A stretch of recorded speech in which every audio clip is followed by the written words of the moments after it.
Olá, sétimo ano, tudo bem com vocês?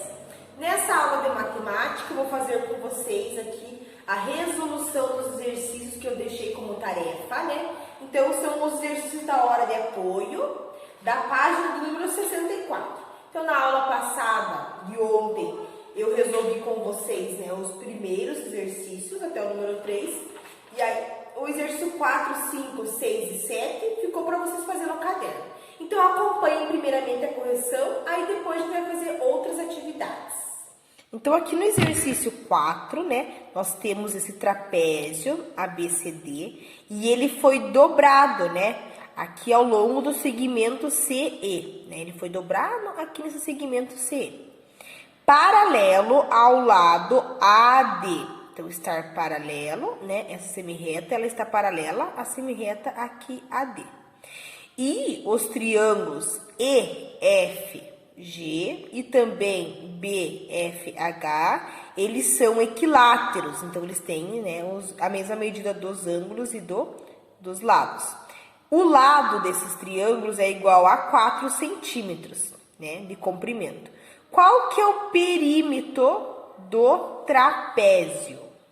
Então, aqui nessa atividade, nós temos que determinar o perímetro do trapézio. Então, conhecemos, né, que os triângulos aqui, EFG e FPH, eles são equiláteros e que os seus lados, eles são congruentes e cada um mede 4 centímetros, como ficou ilustrado aqui nessa figura, né? Então, portanto, o perímetro do trapézio será, olha só, 8, né, centímetros, mais 12, né? Mais 12 centímetros, mais 8 e mais 4. Então, quer dizer que 8 mais 12 mais 8 e mais 4 é igual a 32 centímetros. Então, a resposta certa é a última alternativa. Na questão 5, nós vamos analisar cada mosaico e depois vamos responder as questões. Então, aqui, né, esse mosaico, ele tem a seguinte pergunta: que polígonos formam, né? Quais foram usados para a construção desse mosaico?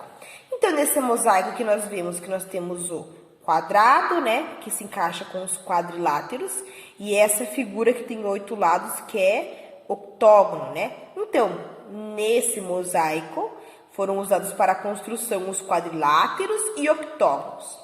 E aí a seguinte pergunta: se os polígonos que formam esse mosaico são regulares, então se essas figuras são todas iguais, têm a mesma medida, qual que é a medida do ângulo interno do maior polígono?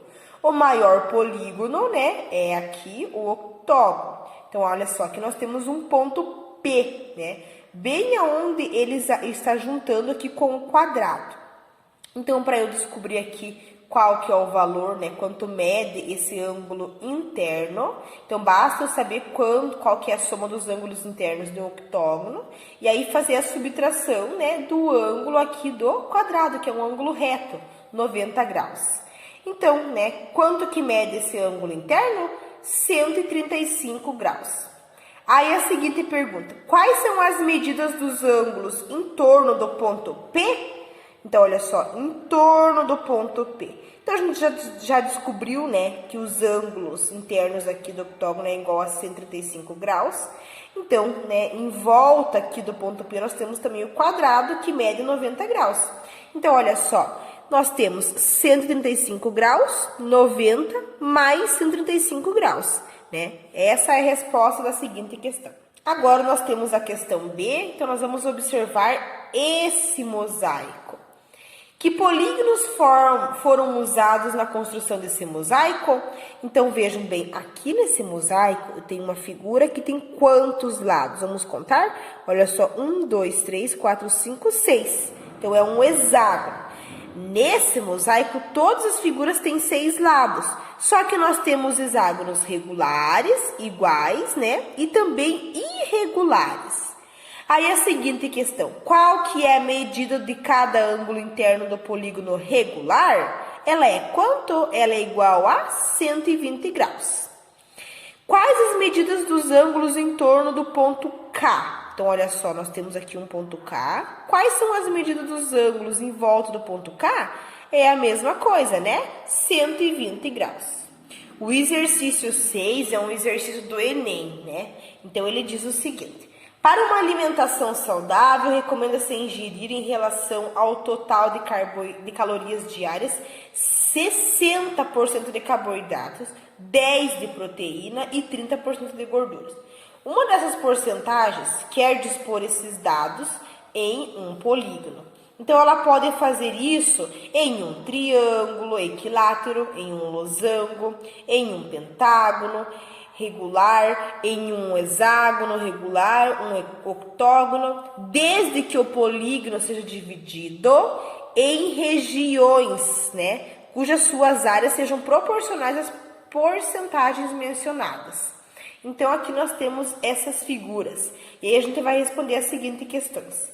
Entre esses polígonos, o único que satisfaz as condições necessárias para representar a ingestão correta de diferentes tipos de alimentos é o... Então, qual desses polígonos aqui, ele se encaixa, né, na legenda do primeiro exercício? Então, aqui nessa atividade, a gente precisa aí determinar qual que é o polígono, né? Que apresenta as informações para uma alimentação saudável. Então, de acordo com a legenda ali. Então, seria 60% de carboidrato, 10% de proteína, 30% de gorduras, né? Então, segundo esses percentuais, 10% se refere às proteínas, ou seja, 1/10.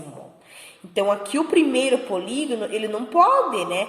Pois, ao dividir essa figura aqui em triângulos congruentes, nós temos que a proteína corresponde a 1/9, olha só. 1, 2, 3, 4, 5, 6, 7, 8, 9. Ela foi dividida em 9 partes iguais. E aqui a proteína está tomando 1, né? 1 de 9, então 1/9. Então, o triângulo já não é. O segundo polígono também não, né? Porque para a parte destinada para proteínas, olha só, corresponde a 1/8 e não a 1/10. Então, já não está certo. Agora, observem essa terceira alternativa, né?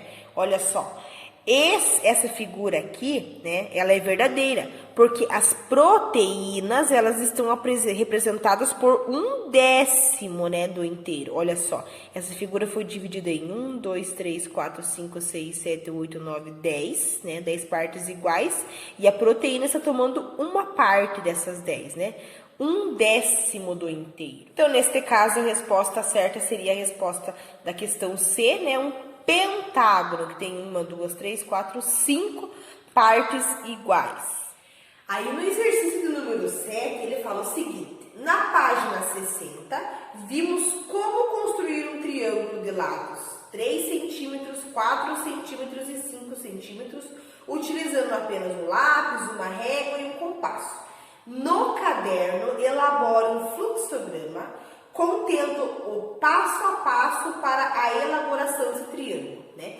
Então, aqui na página do número 60, né, eu fiz com vocês essa atividade, aí eu falei para vocês como fazer a experiência utilizando palitinhos de churrasco, palitinhos de sorvete, lápis, canudinho, né? E aí vocês responderam aqui as questões.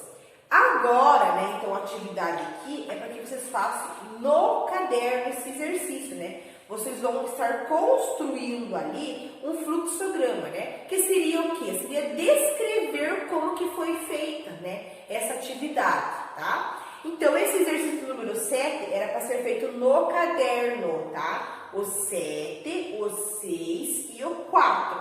Não temos espaço aqui na apostila para fazer essas atividades.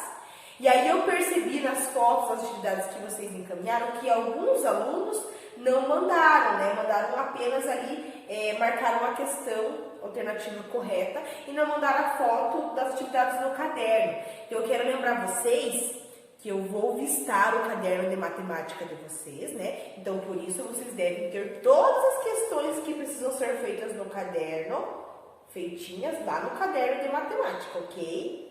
E aí, na nossa tarefa de hoje, vocês vão fazer uma atividade com ângulos, tá? E essa atividade vocês vão fazer no caderno de matemática de vocês, né? Uma sugestão de atividade que a nossa apostila nos traz. Então, eu vou mandar para vocês, vou encaminhar acompanhar aqui no vídeo mesmo, no finalzinho, a foto, né, dessa atividade, aí vocês vão estar copiando, tá? E resolvendo lá no caderno de matemática de vocês, ok? Essa foi a nossa aula de hoje, sexto ano. Se vocês tiverem dificuldades na hora de resolver, ou até se vocês tiveram dificuldade na hora de fazer essa tarefa, entrem em contato comigo e eu vou estar atendendo vocês. Então, essa tarefa ela deve ser feita no caderno de matemática. Então, vocês vão copiar esse primeiro exercício e completar a tabela embaixo. Aí, já no exercício número 2, aqui nós temos um probleminha, onde vocês vão ler, interpretar e depois marcar a alternativa correta.